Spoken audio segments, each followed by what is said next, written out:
Un complot, un atentado, un accidente. Ebrahim Raisi ha muerto. Su deceso ha capturado la atención del mundo y desde Prensa Alternativa, por supuesto, nos sumamos a las condolencias. Sin embargo, este no es el final de una historia. Al contrario, Irán se encuentra en un momento importante. El impacto es innegable, pero las alianzas están para sostener a esta nación que simboliza, creo yo, el nuevo mundo multipolar. Vamos a hablar de este asunto que ha capturado la atención, como dijimos, del mundo entero. Tenemos un invitado de lujo. Para mí un placer siempre poder conversar con él por el conocimiento que tiene, una mirada bastante crítica con lo que está pasando, sobre todo en la Europa occidental. Fernando Moragón, analista internacional, bienvenido a Prensa Alternativa, querido hermano. Un placer conversar contigo en esta jornada. Muchas gracias, Cenzo. Es para mí, como siempre, un placer estar en Prensa Alternativa y me lo paso muy bien. O sea, que esto realmente es casi un entretenimiento en el mejor de los sentidos. Es decir, porque me lo paso estupendamente con vosotros. Para nosotros también, Fernando, siempre es un placer, como te dije, conversar, un privilegio. Y disfrutamos mucho de esto, aunque sabemos que muchas veces, Fernando, los temas quizás no son los más felices, ¿no? Sobre todo cuando hablamos de un contexto plagado por la guerra, pero ahora pasó algo que desde luego ha generado impacto. No se puede no tocar este tema, es fundamental. Hablar del deceso de Ebrahim Raisi en un contexto muy duro, difícil, misterioso si se quiere. Se habla de negligencia, cómo podría haber volado un helicóptero en esas características, en un clima tan complejo, neblina, que fue solamente un helicóptero el que cayó de un convoy de 3, justo en el que iba el presidente. Es un tema bastante confuso, Fernando. ¿Qué mirada tienes tú al respecto sobre lo que ocurrió desgraciadamente este último fin de semana? Bueno, pues yo creo que hay dos enfoques. Uno, el que es realmente importante, el otro menos importante, porque al fin y al cabo está supeditado al otro. Me explico, o intento explicarme. Lo importante no es lo que pasó. Lo importante es lo que quiera decir Irán que ha pasado. Me explico con esto. Imaginemos, esto me lo estoy imaginando, es una suposición, que esto haya sido derribado por Israel, por el gobierno de Netanyahu. Imaginémoslo, ¿no? Lo importante aquí no es lo que haya sucedido de verdad, de hecho, sino lo que nos va a contar, lo que nos está contando el gobierno de Irán. Porque lo que nos cuente será la verdad. Es decir, si Irán dice, por ejemplo, a unas sabiendas de que ha sido el gobierno de Israel, ya digo, me lo estoy imaginando, que ha sido un accidente, esto será un accidente y por lo tanto sus repercusiones geopolíticas serán relativamente pocas o escasas. Si Irán dice que ha sido Israel, arde la región. De ahí la importancia, y esto es aplicable a Irán y a cualquier otro país. Es decir, cuando tú, la Guerra Fría ha pasado muchísimas veces y después muchos, por ejemplo, enfrentamientos que ha habido, violaciones del espacio aéreo del enemigo, de los soviéticos, de los norteamericanos, etcétera, incluso con submarinos, en el espacio marítimo y tal, vamos, en el área marítima. Si tú decides que ese enfrentamiento que ha habido a lo mejor entre dos aviones, entre dos cazas, y han derribado el tuyo, lo que cuentas es que ha sido un accidente, que la caza iba por allí, se le estropeó un motor, lo que fuera, y se ha caído. Bueno, pues un accidente, un lamentable y triste accidente, pero no tiene consecuencias geopolíticas. Si tú dices que lo ha derribado un caza enemigo, la estamos liando. Con esto quiero decir que, y esto lo hacen constantemente todos los gobiernos, cuentan lo que quieren contar, que puede coincidir con la verdad o no. De hecho, muchas veces no coincide con la verdad, pero que les es conveniente. Y ahí es la clave de Irán. Por lo que nos van contando los medios iraníes, todo pinta, todo parece ser que ha sido un lamentable accidente. Por lo que nos están contando hasta ahora. ¿Qué es lo importante? Es decir, no olvidemos que Irán está en una situación geográfica extraordinariamente clave. Es decir, pues Afganistán por un lado, Irak por otro, el Cáucaso arriba, y luego los países del Golfo Pérsico al otro lado del Golfo. Es decir, es clave, es el país estratégico de toda esa región, lo que los norteamericanos suelen llamar Medio Oriente ampliado, que es un concepto que se han inventado ellos, pero bueno. Y claro, vamos a partir, por ejemplo, por eso digo que lo importante es lo que diga al final Irán. Si Irán dice que es un accidente, pues será un accidente, aunque lo hayan derribado. Porque eso será lo que geopolíticamente valdrá.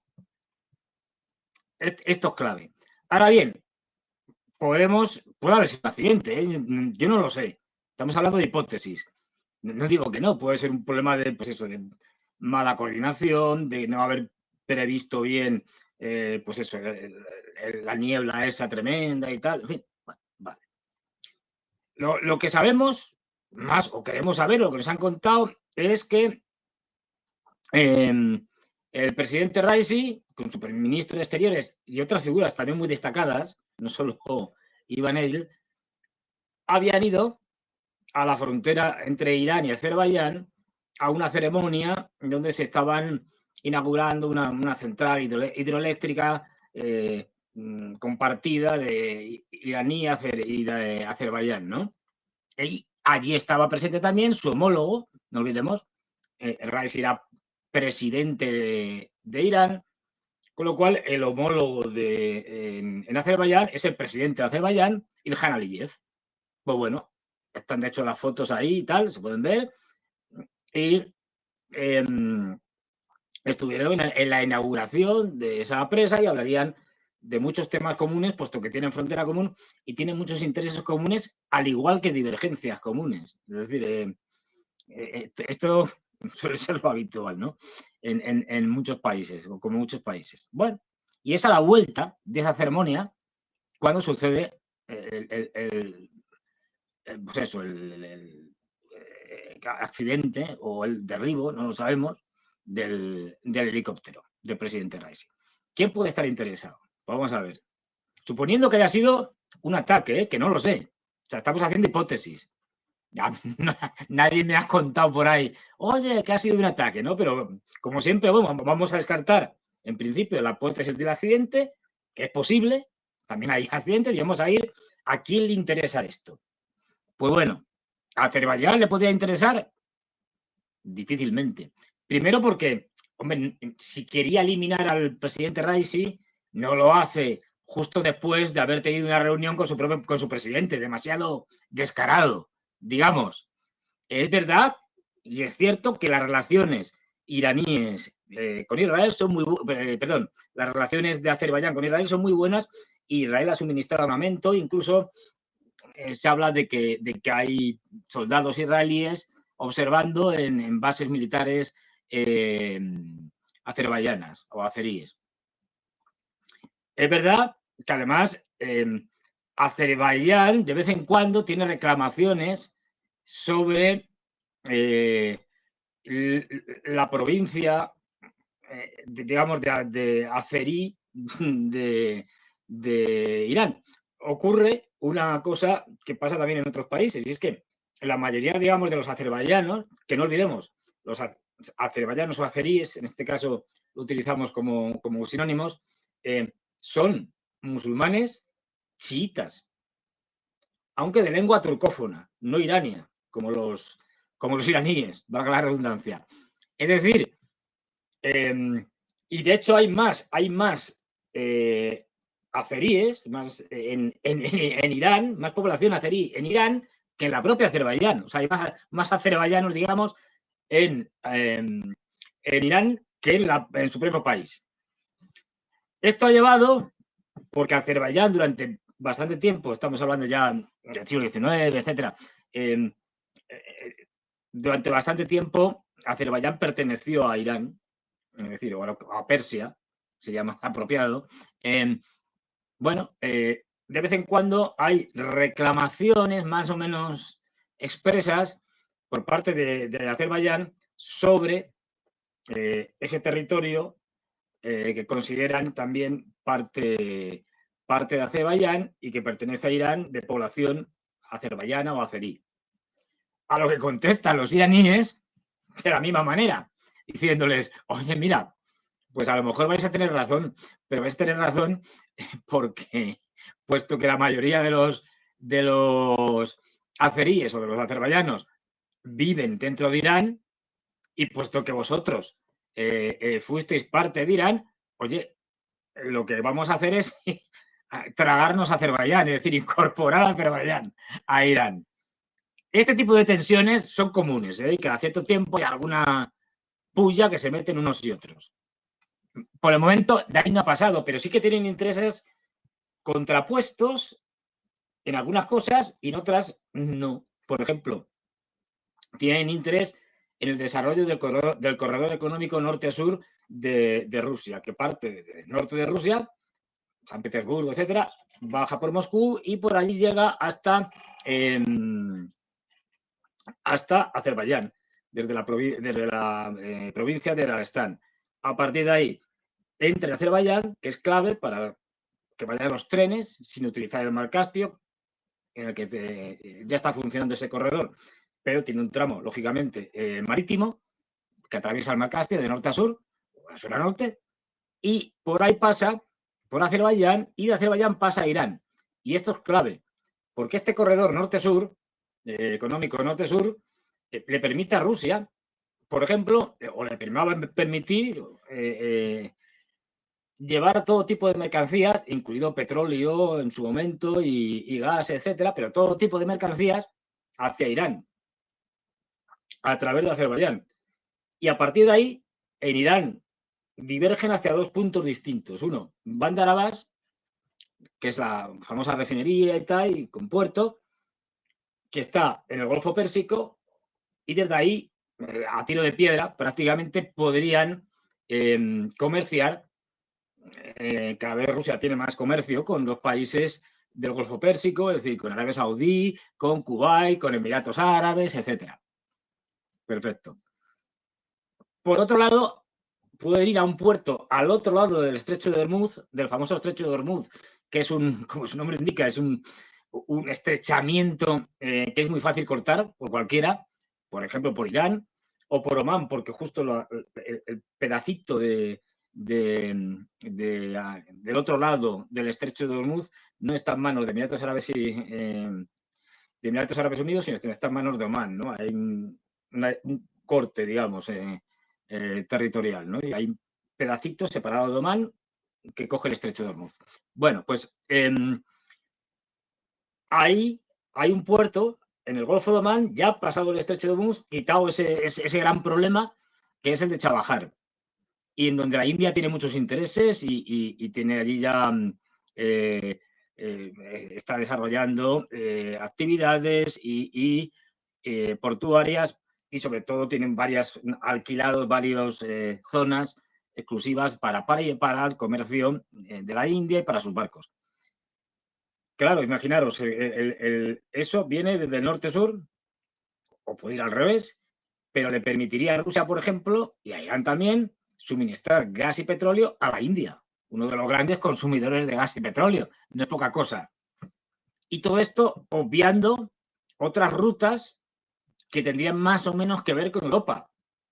Es decir, Rusia podría llevar el petróleo por el mar Negro, por ejemplo, o el gas, pero tiene que pasar por el estrecho del Bósforo, un sitio que ya de por sí está muy congestionado, es decir, que cuesta mucho pasar.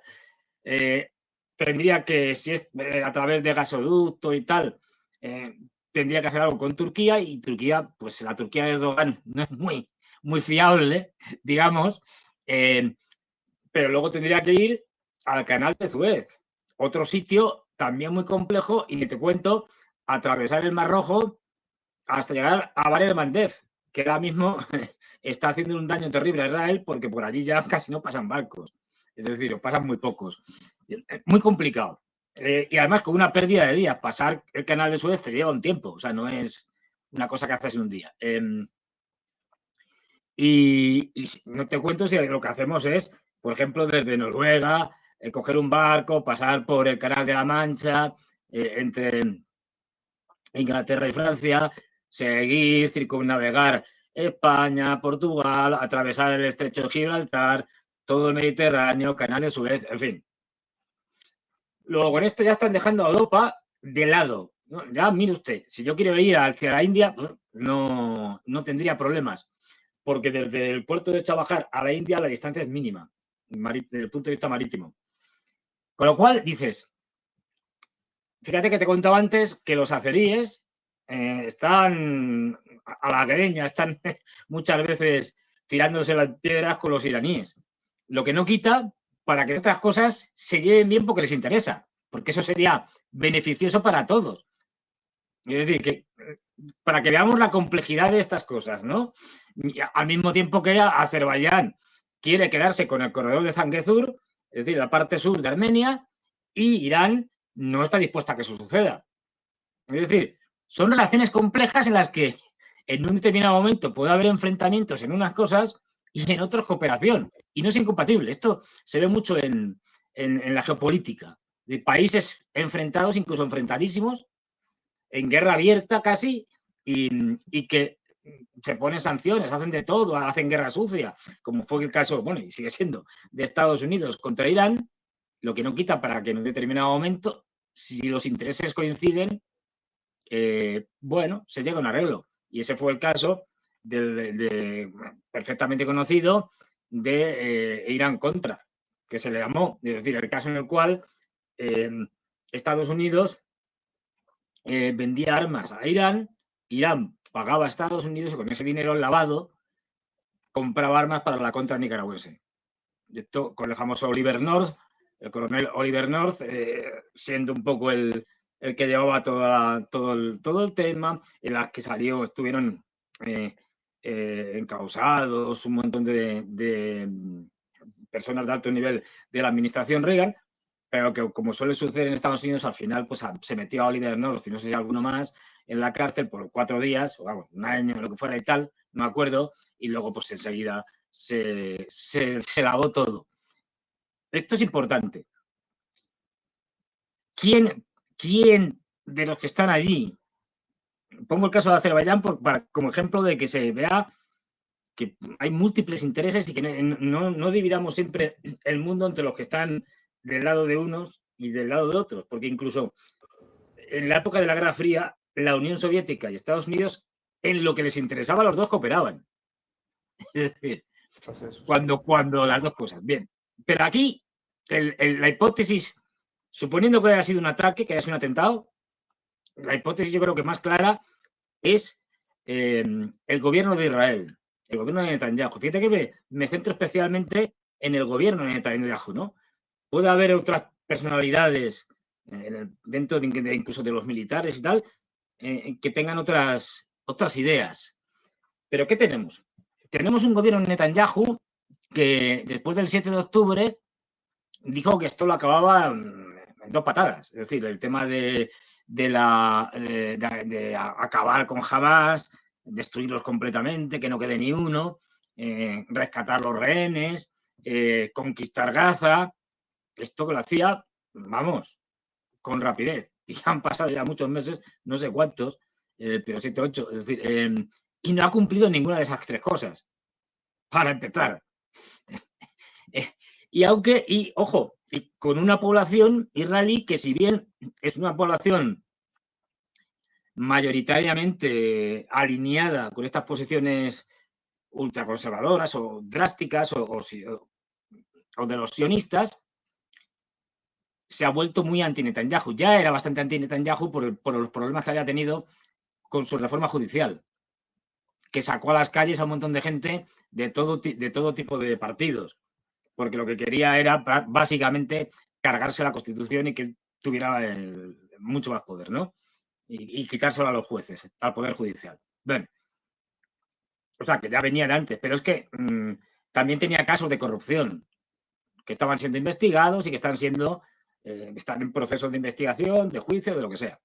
Y lo que no le perdonan es que, mire usted, señor Netanyahu,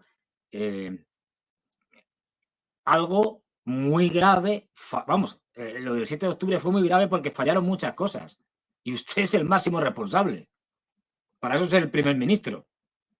Luego, el máximo responsable de todos los supuestos desastres que hubo de falta de vigilancia, de unidades que tenían que estar en Gaza pero no estaban en Gaza, pues se fueron a Cisjordania, de un montón de cosas, el responsable es usted.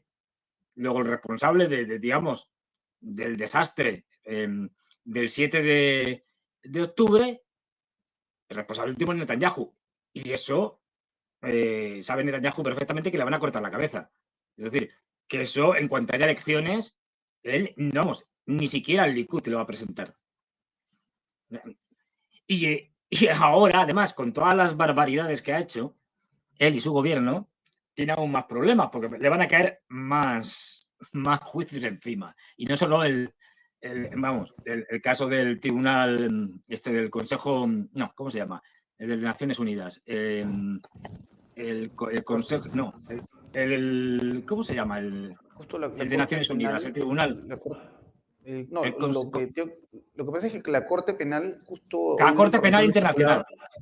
Sí, hablaban de una solicitud ya de detención, información que luego ha sido por algunos medios occidentales desmentida, en fin. Pero me quedo hablando con este que mencionas de Israel. Quiero decir que eso a Israel les da igual, porque no la respeta. Es decir, es absolutamente igual.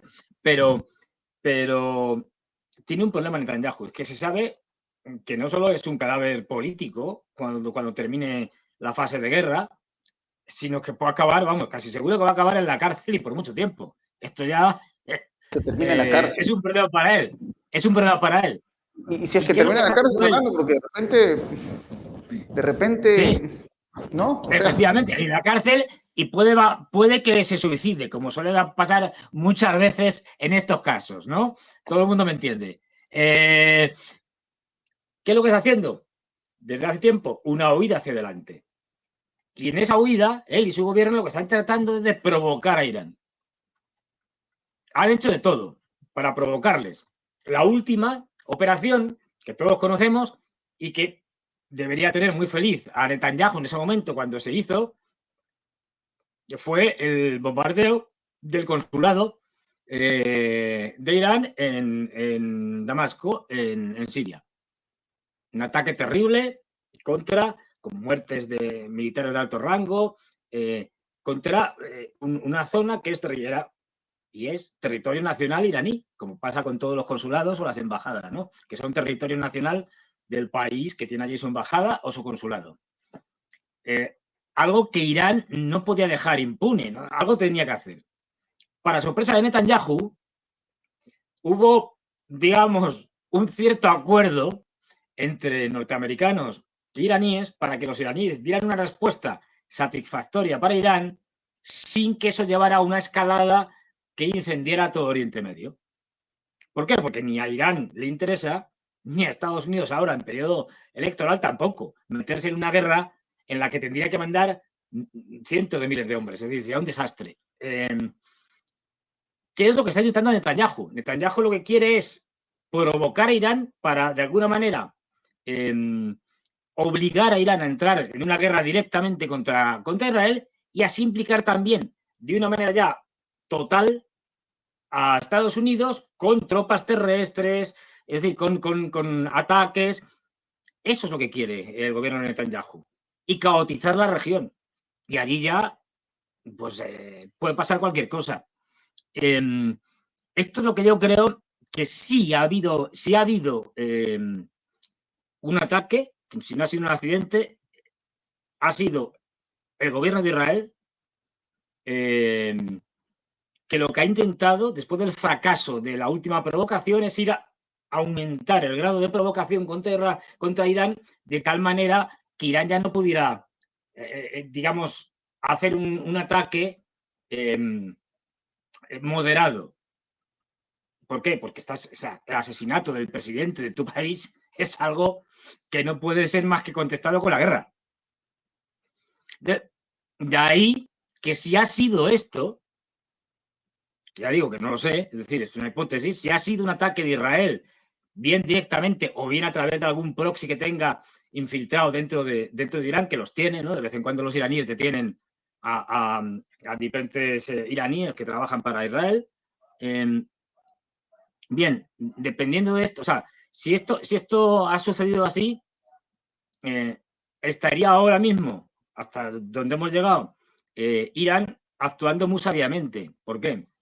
Porque si lo que quiere tu enemigo es una escalada del conflicto que caotice todo el Oriente Medio, es decir, no solamente ya Siria, el Líbano, Irak, y además, ya, claro, Irán, pero también afectaría a todos los países del Golfo, a Egipto, en fin, un absoluto desastre, a Turquía, en fin, algo que no se sabe por dónde podría acabar aquello y lo que podría pasar y hasta dónde podría escalar.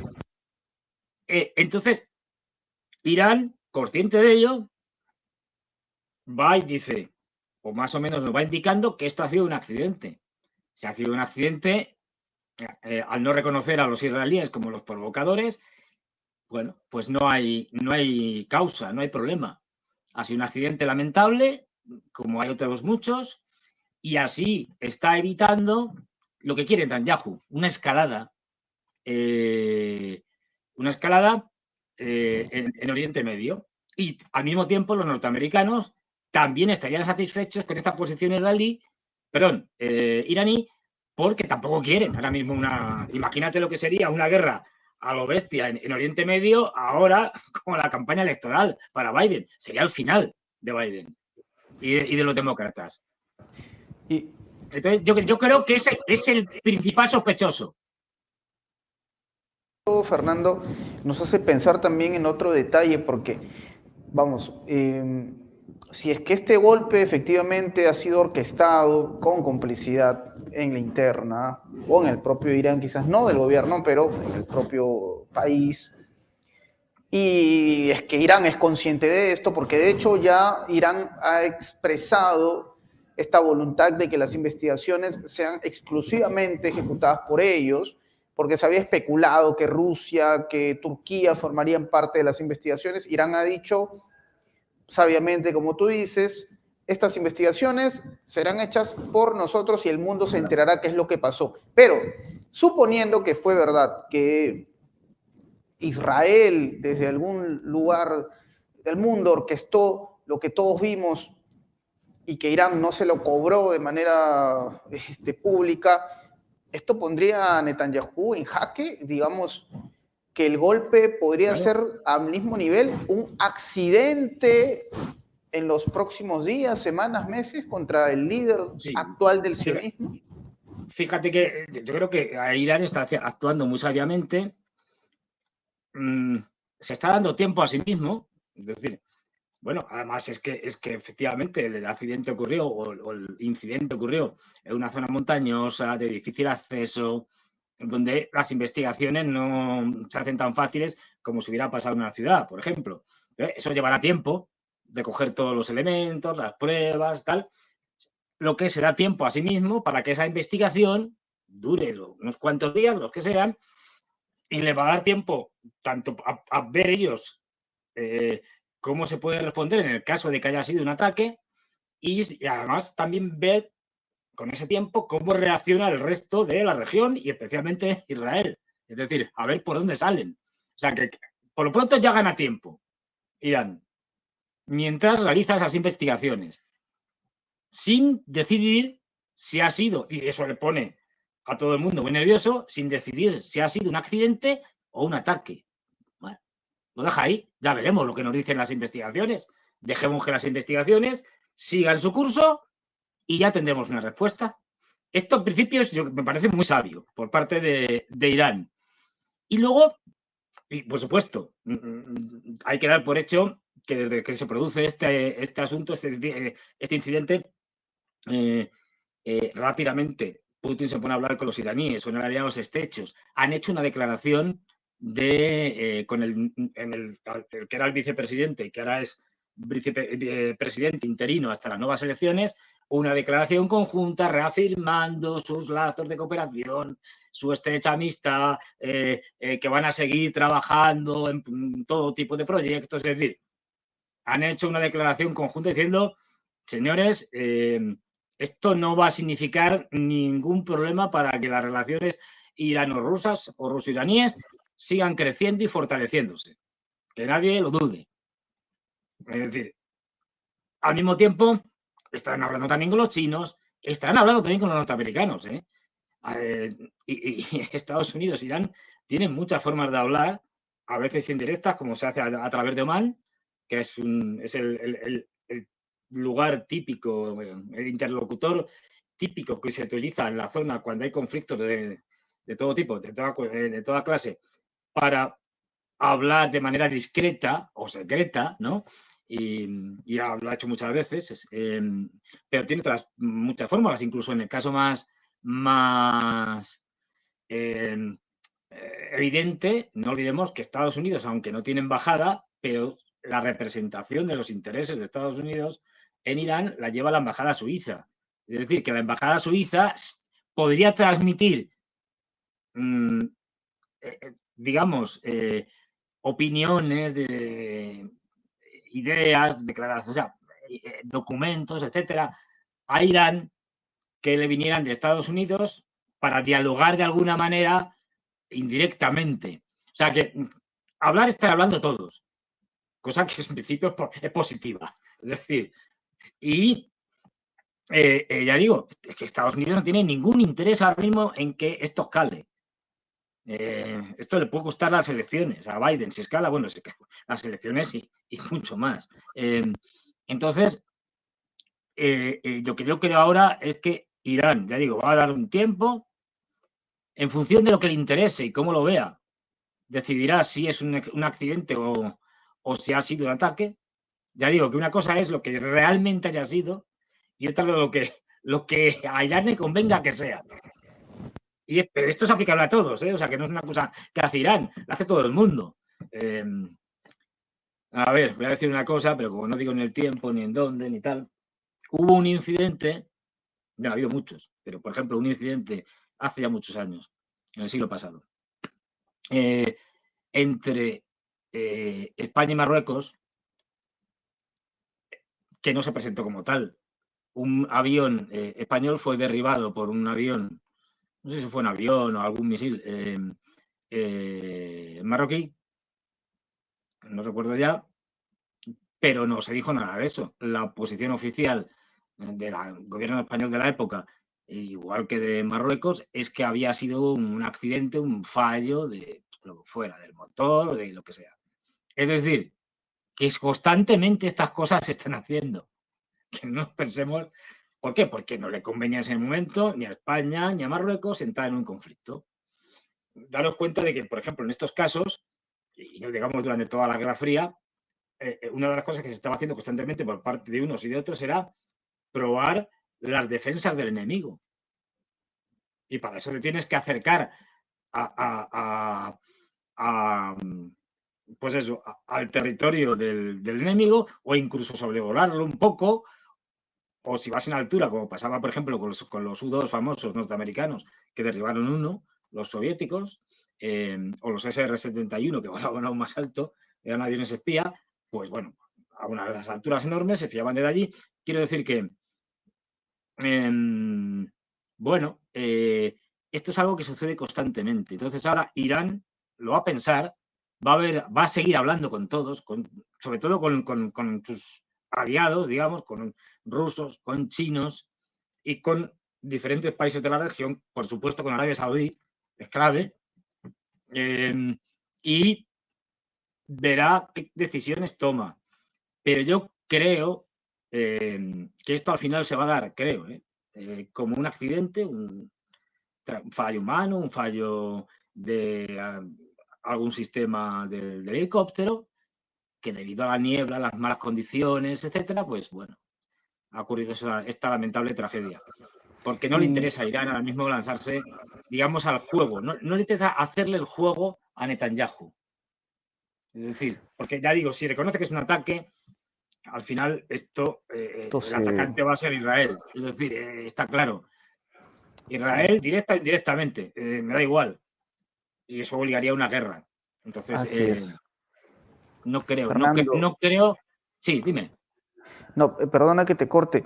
Lo que pasa es que me pongo a pensar en esto. A ver, eh, puede decirse que los accidentes ocurren, que las casualidades ocurren, pero la sensación de impunidad que yo al menos he podido percibir, Fernando, en los comentarios del público, porque mira, ocurre justo días después del atentado a Robert Fico, primer ministro de Eslovaquia. Entonces, ¿qué está pasando? O sea, es un mensaje, supongamos, y vamos a ser críticos con este punto, porque teorías pueden existir miles, múltiples, y los hechos son los hechos, y como tú dices, finalmente será lo que Irán decida, pero esta sensación de que hay un peligro mortal cuando tu posición se opone a lo que podrían ser los intereses del imperio occidental, si cabe un término, no puedo decir con letras, con pelos y señales, porque el video lo sacarían de circulación, pero ¿sabes a qué me refiero, Fernando? Ya. Esta sensación, se produce un atentado a Fico, que es opositor claramente a las reglas que quieren imponer desde Occidente, muy crítico con el conflicto y el financiamiento a Ucrania, con la propia OTAN nada menos, y Raisi, bueno, Irán, ¿qué decir de Raisi? Irán ya venía en este momento siendo esta nación que era un ancla clave en este nuevo mundo que se asoma, el mundo multipolar. Entonces, Fernando, esta sensación de impunidad de que esta gente puede hacer lo que le da la gana y que sencillamente se lavarán las manos, ¿qué puede producir esto, Fernando, aquí en adelante? ¿Un Lo, mensaje lo- para otros líderes? lo que ya está produciendo, un desastre. Esto se ha hecho de hace mucho tiempo, quiero decir, lo de cuando hay, incluso dentro de tu propio país, con luchas internas y tal, el famoso ataque, como se diría ahora, del lobo solitario, es decir, de una persona en solitario que asesina a un alto dirigente, y podemos empezar con John Fitzgerald Kennedy, asesinado desde el punto de vista oficial por Lee Harvey Oswald solamente, aunque todo el mundo sabe que fue la CIA, pero bueno, es decir, pero oficialmente fue una persona que lo ideó por su cuenta.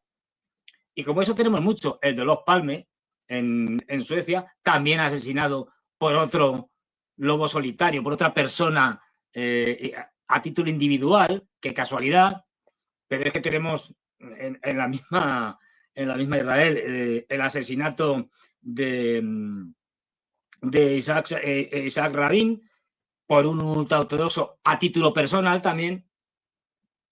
Y ahora, por ejemplo, lo de Fico. Quiero decir, esto no hay quien se lo crea. Esto de que a alguien se le cruzan los cables por la razón que sea y va y se carga a un dirigente, pues no es tan fácil. Como mucho te puedes creer uno, pero nada, tantos en la historia va a ser que no.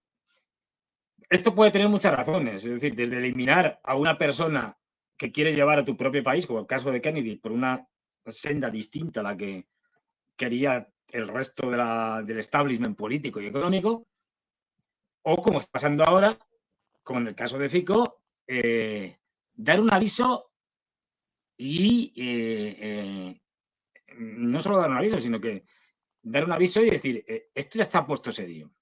Hay que entender que ahora mismo los países europeos están desquiciados, los líderes, no los países, ¿no? Los líderes están desquiciados, están temblando de miedo.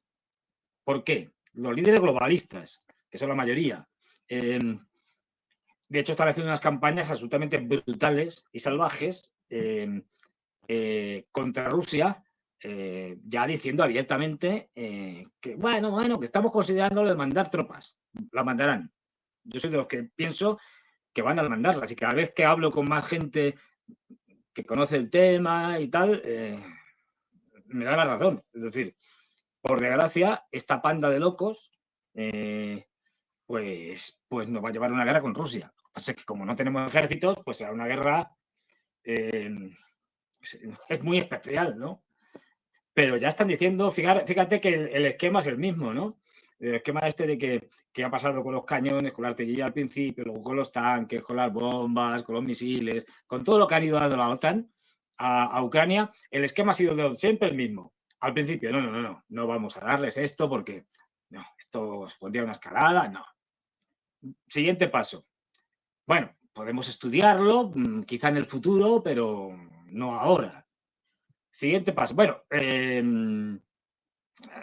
Bueno, la situación es tal que podríamos dárselo, no está decidido todavía, pero podría ser. Y ya finalmente, bueno, vamos a dárselo, pero esto de aquí no va a pasar. O sea, le daremos los tanques, pero no le daremos aviones. Luego van y te dicen que van a dar los F-16. Es decir, el mismo esquema, siempre. Del no inicial al sí final. Haciendo un recorrido para que aquello, bueno, paripé, que si un país se opone, otro dice que sí, tal. Bueno, pues estamos viendo lo mismo con el tema de la entrada de los países europeos, que seguramente no la OTAN como tal, de los países europeos, con ayuda de Estados Unidos. Estados Unidos no le importa mucho ya a Ucrania. Lo que quieren es que Ucrania no caiga antes de las elecciones, porque si no el gobierno de Biden perdería seguro. Entonces, el año que viene toca China, es decir, los norteamericanos, gane quien gane, saben perfectamente y ya lo están haciendo. Otra cosa es que nos centremos, y esto es importante, que nos centremos, porque, bueno, por las noticias tan importantes que se han ido sucediendo, ¿no?, en Europa y en el Oriente Medio, pero la situación en Asia-Pacífico está peor que nunca, con unas Filipinas y Chinas con provocaciones diarias y enfrentamientos diarios, y un Estados Unidos reforzando todo su armamento, todas sus bases en Filipinas, preparándose para una guerra proxy. Y no solo en Filipinas. Quiero decir, o sea, ojo, no perdamos de vista el frente oriental, digamos, porque yo soy de los que pienso que en 2025, por desgracia, los americanos lo van a activar a través de una guerra proxy, o puede que de otras maneras, pero que van a ello. Los chinos, ya digo, yo he tenido ocasiones de conversar con ellos, tanto allí en China como aquí, y lo tienen claro. Saben que Estados Unidos va a provocar una guerra contra ellos y lo están, digamos, se están preparando para ello. Desde el punto de vista no solo militar, sino desde el punto de vista de acuerdos, por ejemplo, con Rusia en el campo de la energía, para poder tener energía adicional si se cierra el estrecho de Malaca y un montón de cosas más. Bueno, pues en el caso de Europa, tenemos unos dirigentes que la mayoría están chiflados. Ojo, y cuando digo esto que están chiflados, es que un amigo mío, bueno, a ver, hay muchos casos, ¿no? Pero ha estado en una conferencia, lo contará él, en estos últimos días, y allí había embajadores, había embajadores que defendían la siguiente tesis. Ojo, bueno, es que los rusos, a ver, hay que acabar con ellos y...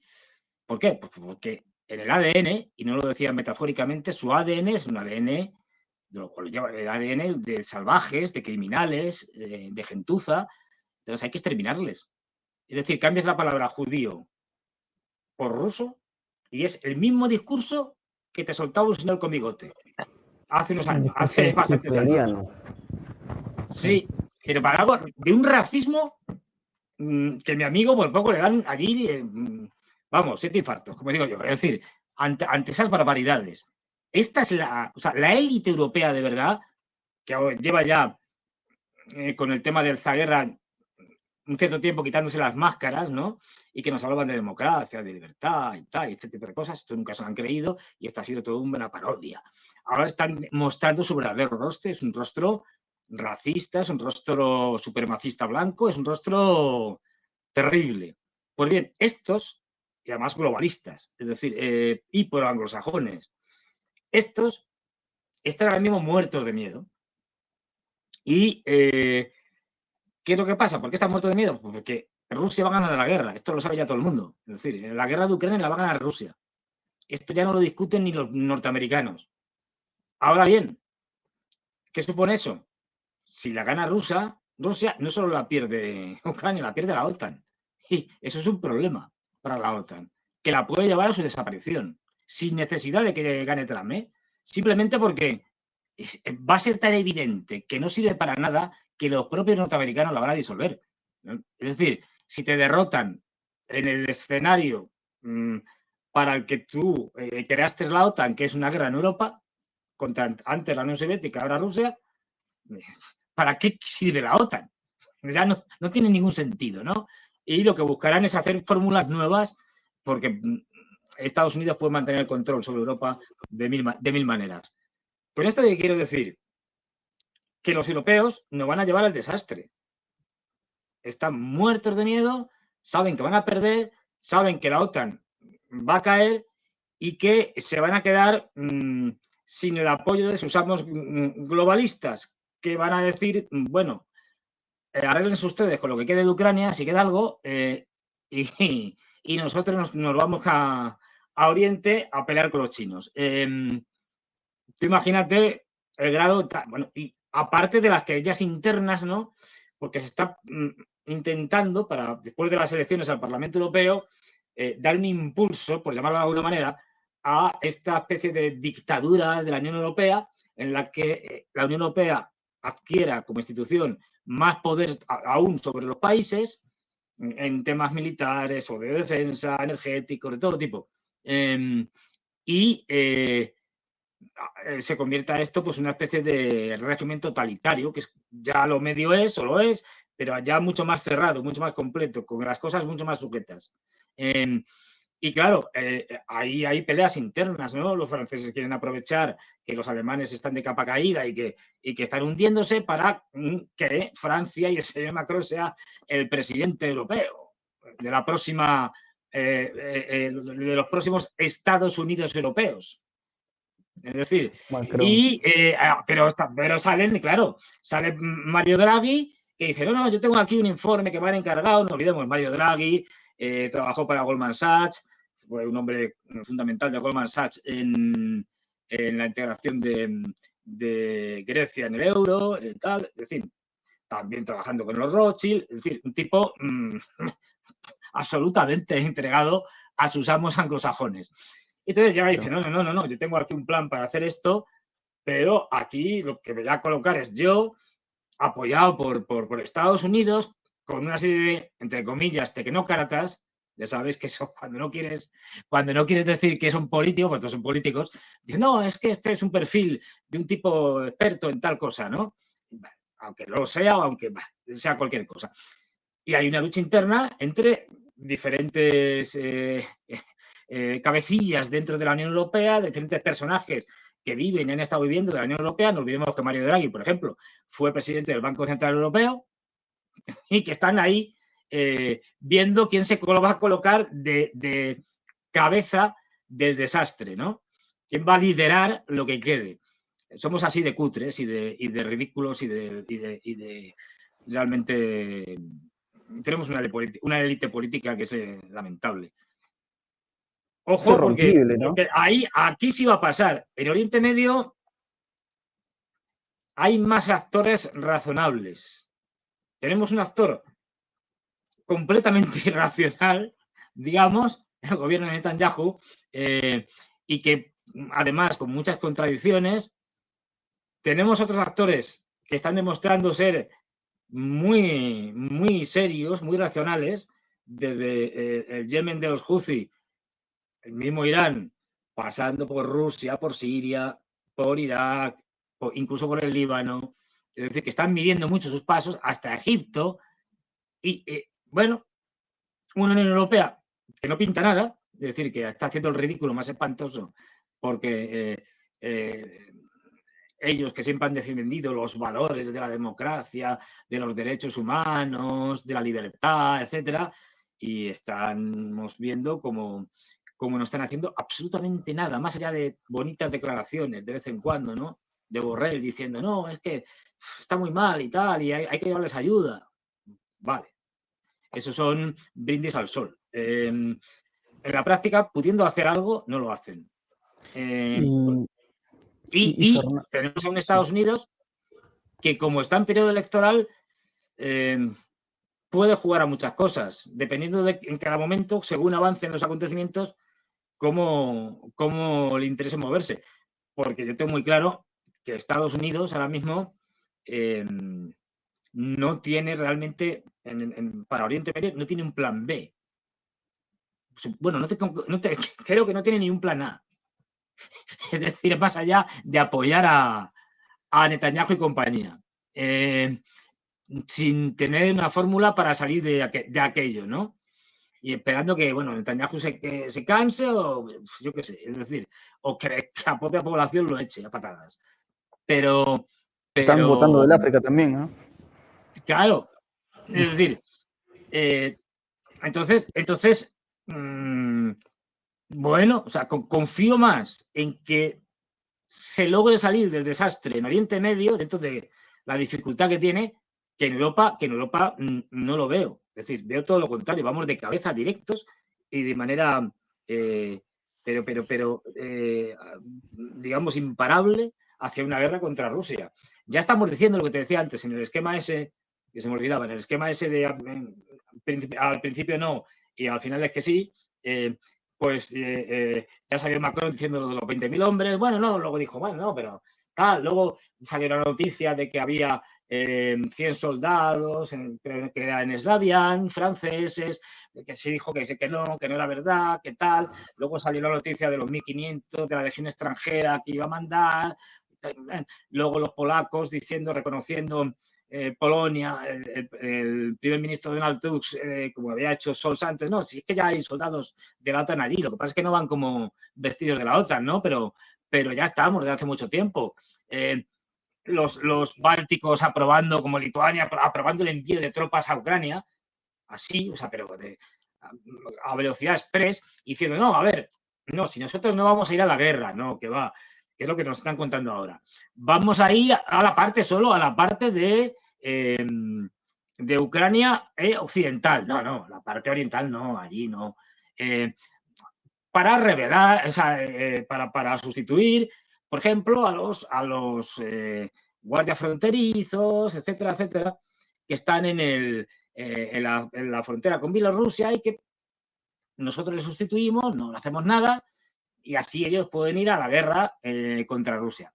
Este tipo de tonterías para convencer de que ellos no van a llevar soldados, pero no van a la guerra. Es decir, van allí a hacer otras cosas. Bueno, efectivamente van a la guerra y terminaremos en guerra. O sea, estamos viendo ese mismo proceso que contaba antes, lo estamos viendo. Y es que las declaraciones diarias nos están diciendo, llega Scholz y dice, no, pues yo muere. A ver, no es que yo quiera mandar, pero yo podría mandar 35.000 soldados que tengo dispuestos. Es decir, nos están preparando para que en un determinado momento nos digan, a ver, nosotros no queríamos, pero es que fíjese, ha pasado esto, aquello y lo demás allá. Y no nos queda más remedio, pero no se preocupen, que esto va a ser en unas zonas muy concretas, no vamos a entrar en conflicto con Rusia, va a ser mentira, como todo, y al final acabaremos luchando contra los rusos. Y los rusos nos van a masacrar porque los ejércitos europeos son una birria. Y Fernando, a partir de ahí, el caos. No olvidemos lo que hace unas horas dijo Victoria Nuland, ¿no? Sí, que menudo personaje. Claro, que ya debería considerarse el atacar bases militares rusas en suelo ruso. Entonces, ya entra un terreno bastante complicado y más aún, Fernando, porque Rusia ha hecho ha movido el tablero, si se quiere, un cambio en el Ministerio de Defensa con Andrei Belousov, que para muchos tiene que ver, y hablamos de un economista civil, que tiene que ver con ya asimilar esta idea de que la guerra durará más de lo que se había calculado, porque entienden en Rusia, es muy probable que la OTAN definitivamente ponga el pie en Ucrania y esto se termine disparando, ¿no? Y ya hasta Sergei Lavrov ha dicho también hace unas horas, lastimosamente, no haremos negocio con Europa, por lo menos con esta generación. Se vienen momentos muy complicados, Fernando. Sí, además que lo llevan diciendo hace tiempo, quiere decir que no es novedad, los rusos lo llevan ya, incluso Putin, yo me acuerdo que en el mismo 2022 ya dijo, desgraciadamente, esta década será una década, no me acuerdo las palabras exactas, pero de conflicto. Es decir, y ya lo de, es decir, incluso China, que suele ser, digamos, muy cuidadosa a los términos que utiliza en sus declaraciones, ya ha salido diciendo declaraciones tales como que la culpa de esta guerra la tiene Ucrania. Ojo, sin llegar a reconocer, porque eso no lo ha hecho nunca, la ocupación de territorios de un Estado soberano, que sería Ucrania, por parte de Rusia. Pero ha dicho ya lo que no había dicho antes. Es decir, no, si es que vale, sí, los rusos entraron, ya han ocupado territorio que no es legal, porque China defiende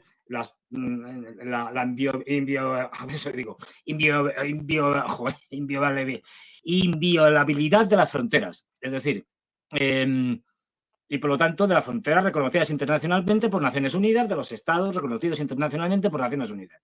Con lo cual no puede admitir eso, y eso lo entiende Rusia. De hecho, Rusia, cuando los chinos hicieron su propuesta, que ahora se quiere un poco retomar, pero que no va a ir a ningún lado porque Occidente no quiere, es decir, los rusos dijeron algo muy prudente, que es: estamos dispuestos a estudiar y a considerar la propuesta china. No dijeron que estuvieran dispuestos a aceptarla. Es decir, que una cosa es, lo que estaban abiertos es hablar sobre ello. Los que no estaban abiertos a hablar sobre ello eran los occidentales. Eso sí que no. Y por eso van a hacer la parodia esta absurda en Suiza, el circo este que van a montar con Zelensky como principal payaso, para hacer unas negociaciones de paz en las que no participa uno de los contendientes.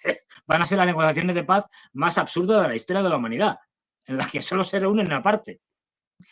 Es decir, pero bueno, estas cosas de un mundo desquiciado de psicópatas y de chalados y de chiflados, de verdad, yo cada vez que hablo con más gente, cada vez que amigos míos que están metidos en diferentes ámbitos diplomáticos, de todo tipo, universitarios, analistas, etcétera, cada vez me lo confirman más, están mal de la cabeza. Tenemos un problema de una dirigencia que, aparte de inculta, analfabeta y todo esto que hemos hablado, incompetente, es que están sacando, pues eso, la rusofobia producto de un neonazismo que en muchos países no fue eliminado nunca y que ahora ha resurgido. Y no solo en Ucrania, ¿eh? Estamos hablando de los bálticos, estamos hablando hasta de Alemania.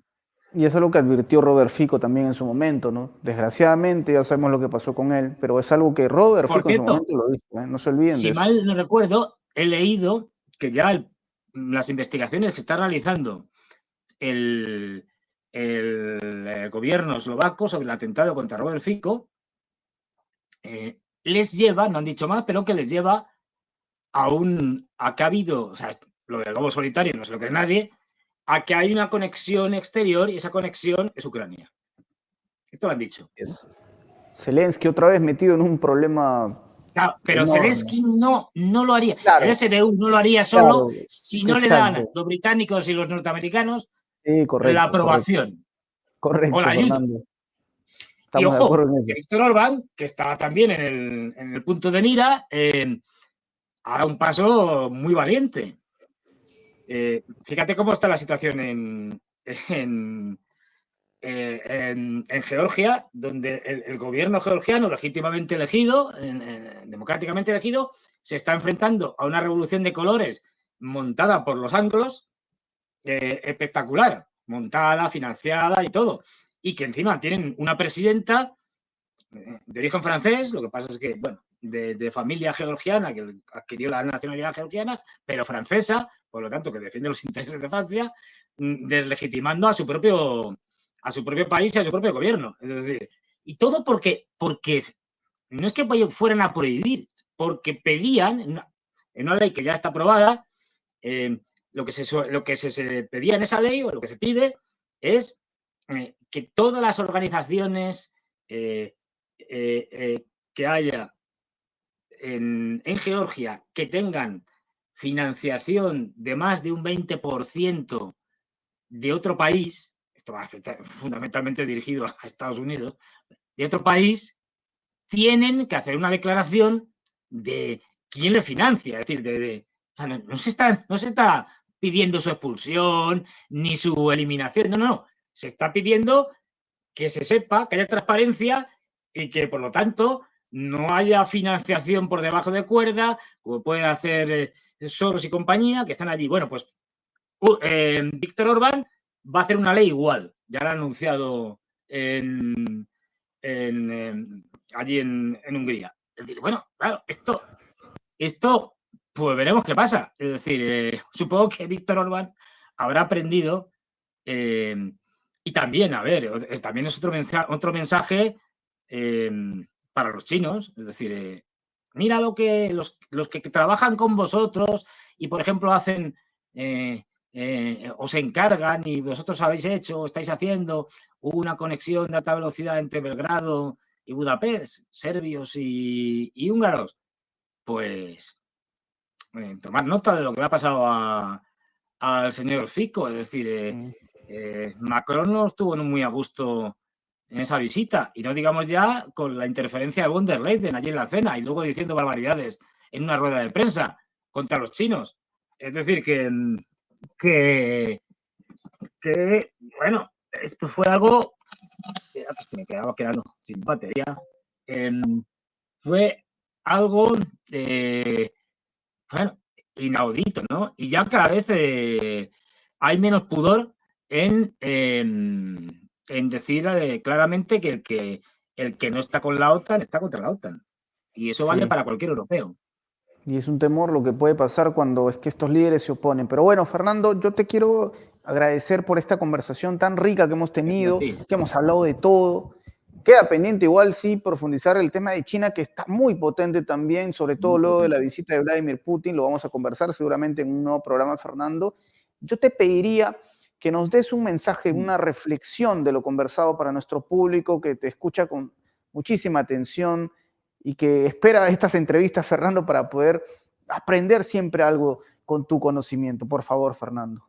Pues que estuvieran muy atentos, que fueran todo lo conscientes que puedan, que se informen por medios como prensa alternativa, porque los medios de comunicación occidentales no sirven para nada, es que no dicen más que tonterías y desinforman.